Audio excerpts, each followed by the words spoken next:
कहते हैं किसान की जिंदगी दो धारी तलवार पर टिकी होती है, जरा सा झटका क्या लगा और काम तमाम। जी कुछ ऐसा ही नजारा देखने को मिल रहा है खंडवा जिले में, जहां पहले ही बारिश की मार से किसान बेहाल था और सोयाबीन की फसल खो चुका था। वहीं इस बेमौसम बारिश की मार ने अब प्याज की फसल को भी निगलना शुरू कर दिया है। वैसे ही किसान आर्थिक तंगी से गुजर रहा था और अब खराब होती प्याज की फसल से हाल बेहाल होते जा रहे हैं। वैसे तो प्याज का भाव अच्छा खासा है, लेकिन जब किसान के पास फसल ही नहीं बचेगी तो बेचेगा क्या और कमाएगा क्या? क्योंकि जो प्याज बारिश में खराब हो चुकी है उसे व्यापारी खरीदने में आनाकानी करते हैं। नतीजा ये होता है कि कम भाव में किसान को अपनी प्याज बेचनी पड़ती है। किसानों ने अपना दुखड़ा न्यूज इंडिया टीवी 9 पर सुनाया।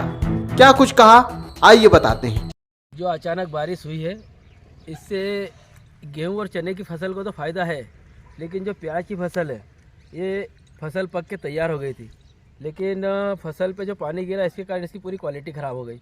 किसान को 3 साल 4 साल बाद बड़ी मुश्किल से अब प्याज के भाव मिले थे, लेकिन उसमें भी जो बारिश हुई इससे किसानों के सपने पानी फिर गया।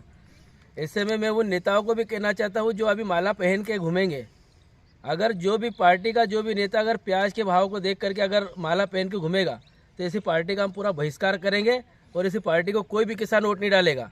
लोकसभा चुनाव हो चाहे विधानसभा चुनाव हो, कोई भी नेता प्याज की माला नहीं पहने, क्योंकि पिछले 3 साल से किसान प्याज के कम भाव से परेशान है। और इस साल जब प्याज की फसल पक के तैयार हुई, भाव अच्छे मिल रहे थे तो उसमें पानी गिर गया, तो प्याज की पूरी क्वालिटी ख़राब हो गई। जो प्याज आज 35-40 रुपये 50 रुपये किलो बिकने वाली थी वो मतलब बड़ी मुश्किल से 15-20 रुपये 25 रुपये किलो बिक पाएगी। तो ऐसे में कोई भी नेता माला नहीं पहने। और प्याज की फसल को बहुत नुकसान हुआ है, जो कि खंडवा जिला प्याज उत्पादक क्षेत्र है और इसमें सबसे ज़्यादा प्याज की फसल बोई जाती है। ये बताइए कि जो प्याज के दाम अभी क्या मिल रहे हैं, इसके पहले क्या भाव थे? पहले 100 रुपये किलो था और ये पानी के गिरने से 25-30 रुपये किलो हो गया। माल आता है तो भाव कम हो जाता है और उसके बाद में माल जब किसान प्यार नहीं रहता उसके भाव बढ़ जाते हैं, तो ये बीच का कहाँ जाता है माल सब? ये समझ में नहीं आता है कि भाई सरकार क्या कर रही है। इसमें मतलब कोई भी तो रोक लगाना चाहिए, एक तरफा भाव बनाना चाहिए इसका। अब ये पानी के मार पड़ गए, अब क्या करेंगे किसान? तो ये जो पानी गिर गया तो उसको किसानों को मंडी तक ले जाना पड़ेगा, नहीं तो ये घर प्याज खराब हो रही है।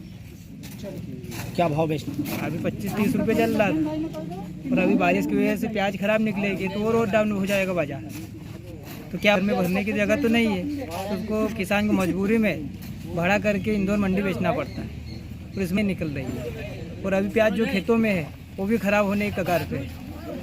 अभी जो नया अभी ये इसका समर्थन गेहूँ, जैसे गेहूँ का और चने का समर्थन मूल्य, ऐसे ही प्याज का समर्थन मूल्य फिक्स करना चाहिए सरकार को, तो इसमें खर्चा बहुत ज़्यादा बैठ रहा है। अभी एक एकड़ में लागत अगर आदमी मीडियम भी लगाता है तो 80 से 90 हज़ार रुपये लागत है उसकी, और एक एकड़ में प्याज बैठ रही है 40 से 50 हज़ार रुपये। और बारिश हो गई हो तो इसकी वजह से और बाजार भाव डाउन होंगे, क्योंकि माल खराब निकल रहा है।